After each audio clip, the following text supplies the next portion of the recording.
What's up, everybody? I'm Zach Miller. This is Derrik Klassen of QB Klass. We're back with another draft profile. Really good one today. Going to be very interesting. We're talking about Spencer Rattler.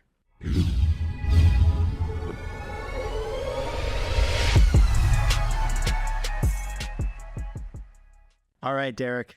I know you're here for this one. I know you're a little bit of a Rattler fan. We've been previewing this a little bit.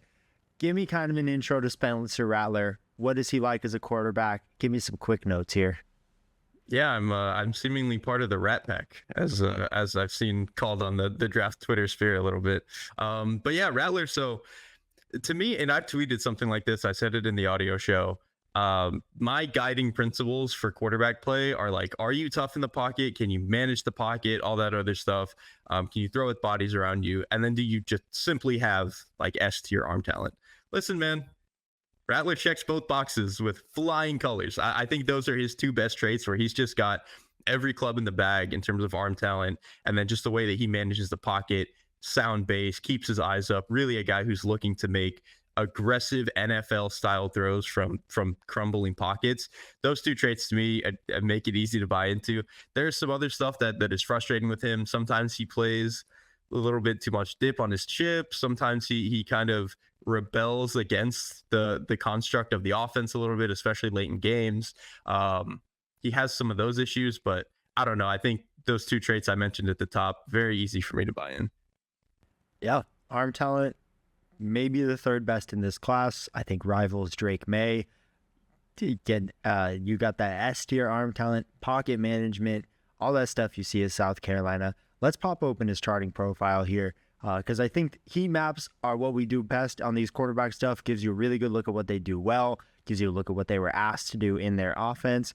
Talk to me through this. It's not the most impressive charting profile we've seen, but you have some guidelines for that and a little bit more info in this profile.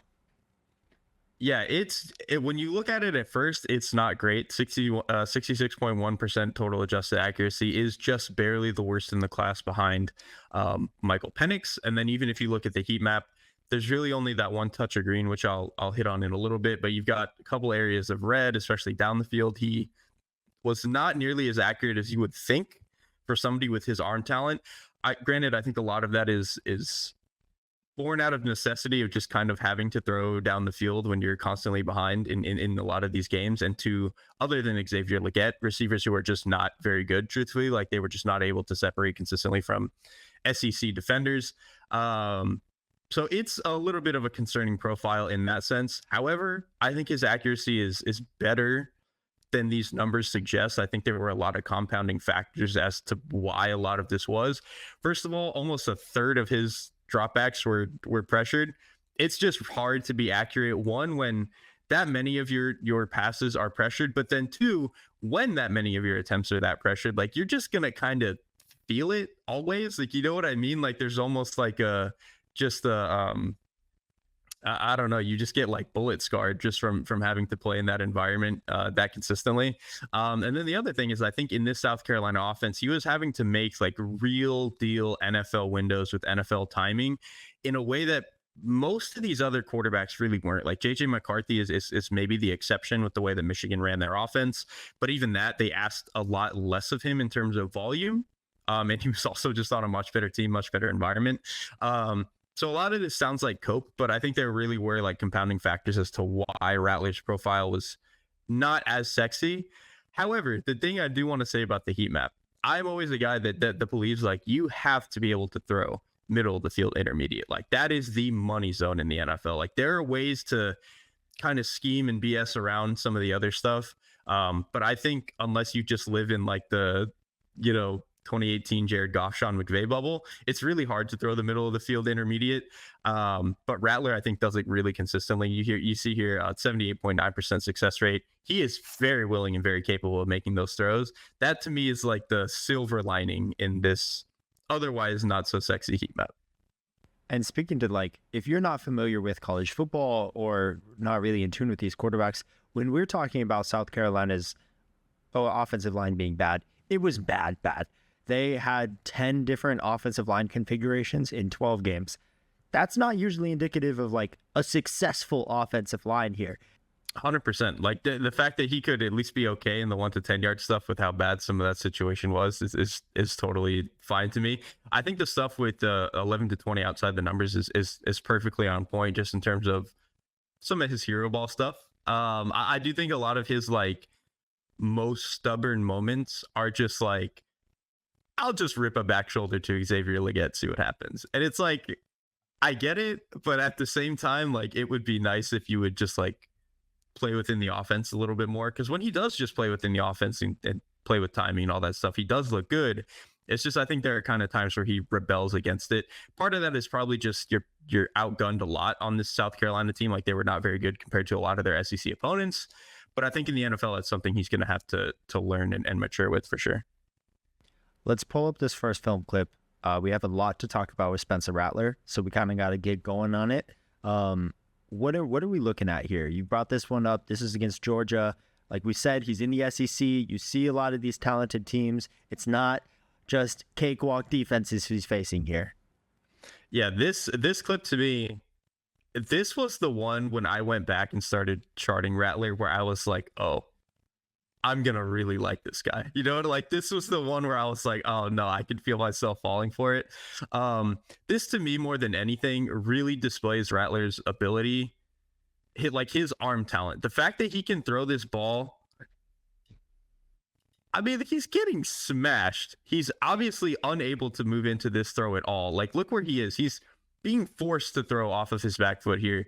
He's about to get popped. This guy is not even close to breaking on his route yet. He just has to trust and believe, I've got to make the throw. I've got to trust my ability to make the throw. I've got to trust the landmark, trust that everything's going to be there. He throws it. When you get back to the end zone view, it's like maybe 2 feet behind where it should be in terms of being like a perfect pass to go lead your receiver.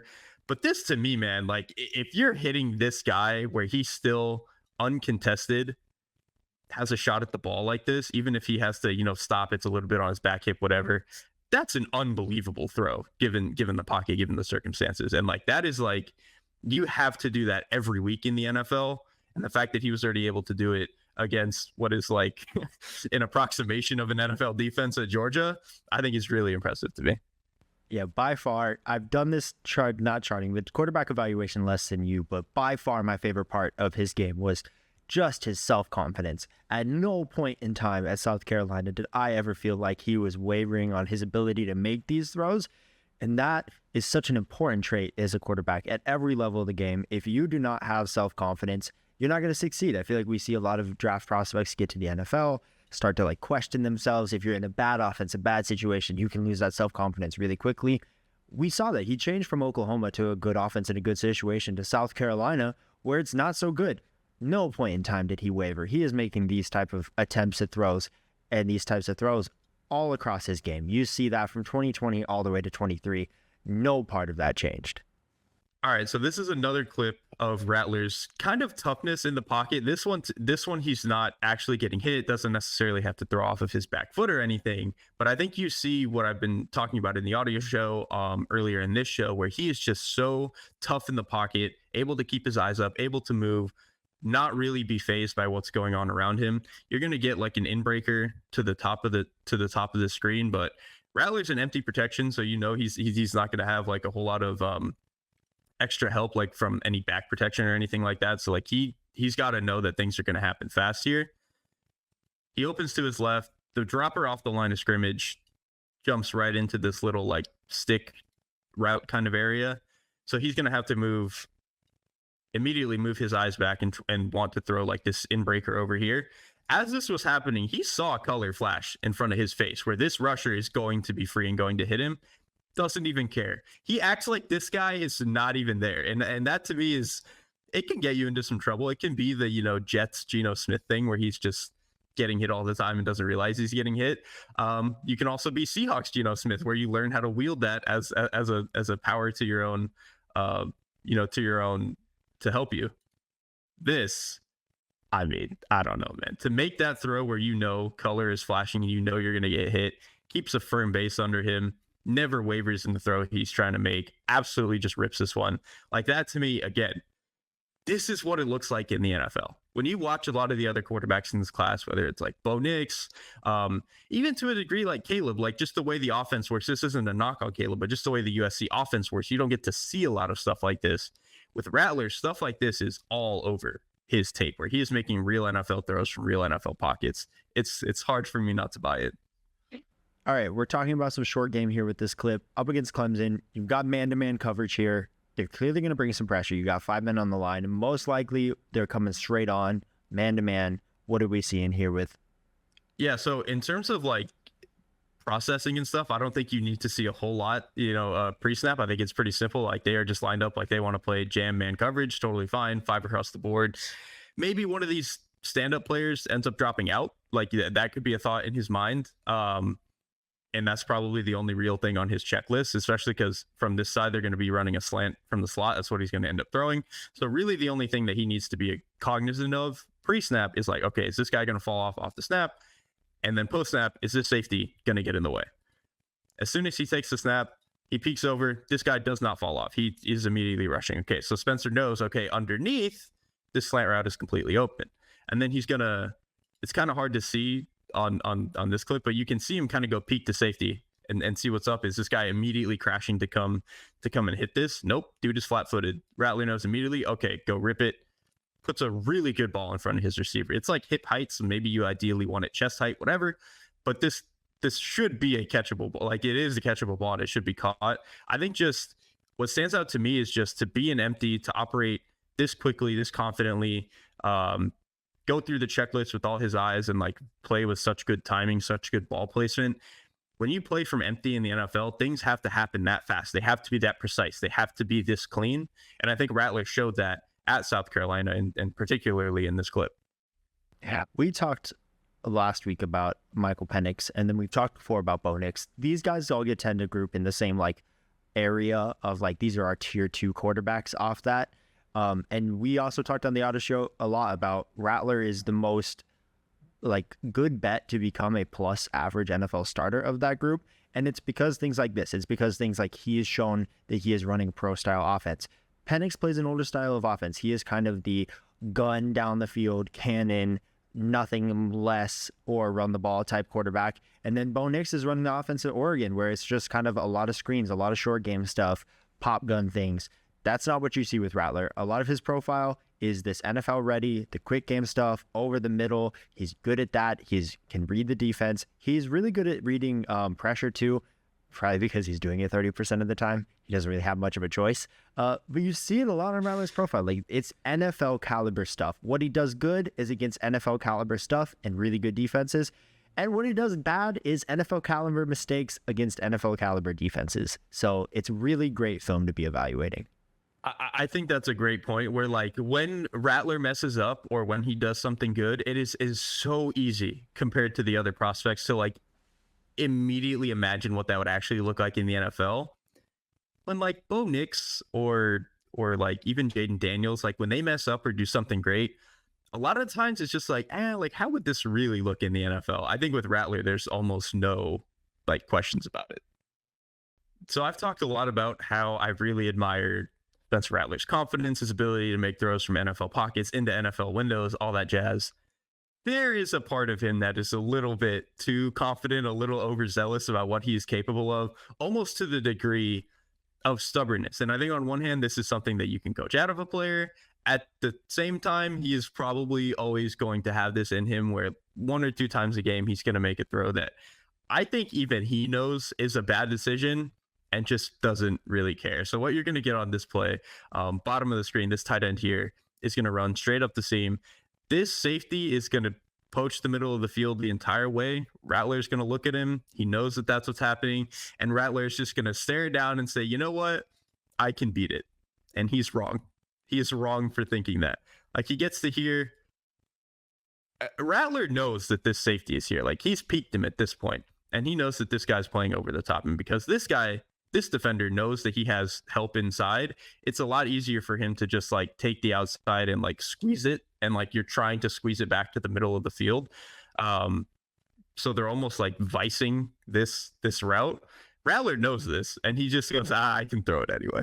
And it gets beat and it gets deflected by really both defenders. Like I can't even fully tell which guy gets the hand on it, but somebody does.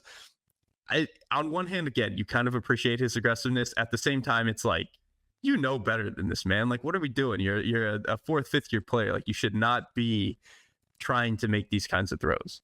By far my biggest knock on Rattler through his profile. You don't see it in this clip, but a lot of times that he's doing, he loves to throw off his back foot. He loves to lean back to throw unbalanced off his back foot, and it works for him sometimes. There are his hero ball moves. You see that in the NFL. You see that with quarterbacks like Josh Allen. Mahomes does that. Like the top tier guys, they throw these, he's down there somewhere, let me get it out. With Rattler, you see it just a little more than you want. You said it on the audio show, like he's probably making those throws 2 to 3 times more than he should be a game. Especially like there are some in the Florida game where there's double coverage near the end of the game and he's just floating it up there. And you're like, what are you doing? Like, we don't need to be doing this yet. I love a quarterback that makes those throws.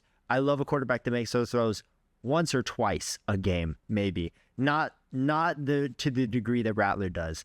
And the other thing that we brought up with Rattler that we don't really have a good clip on, but I do want to talk about here a little bit before we move, is kind of his Baker Mayfield effect. I'm coining that phrase for you. That is going to be your phrase, the Baker Mayfield effect.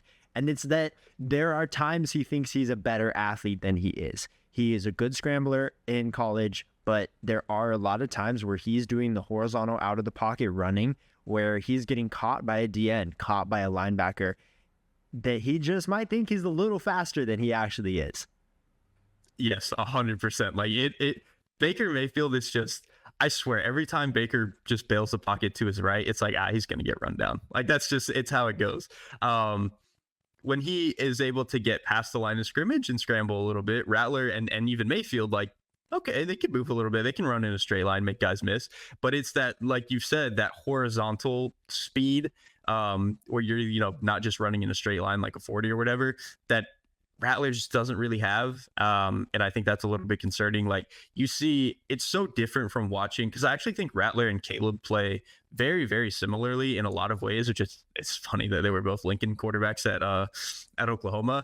But Caleb, to this point, is such a better athlete on that like horizontal plane where he is just like kind of scooching away from guys almost. Like there's so much more power, explosiveness to the way that he's running compared to Rattler, that he's able to escape and able to free himself and give himself time. Rattler just doesn't have a lot of that. That is particularly concerning, given that about 20% of Rattler's charted throws in my sample were outside the pocket. I think if that holds up in the NFL, given what we've just said about his, not having that kind of athletic ability to consistently do that, I think it's going to be a huge problem. Granted, I think that 20% is just because like the pockets of South Carolina were disgusting and he was just instantly forced to eject from the pocket more than I think he would in the NFL. But I do think, at some point in the NFL, you're going to be forced to do it. And he's probably not the caliber of athlete with that type of stuff that he thinks he is. And maybe he never adjusts to figuring that out. Like some guys just don't. Some guys are like, that's how I play. And that's just how it's going to be.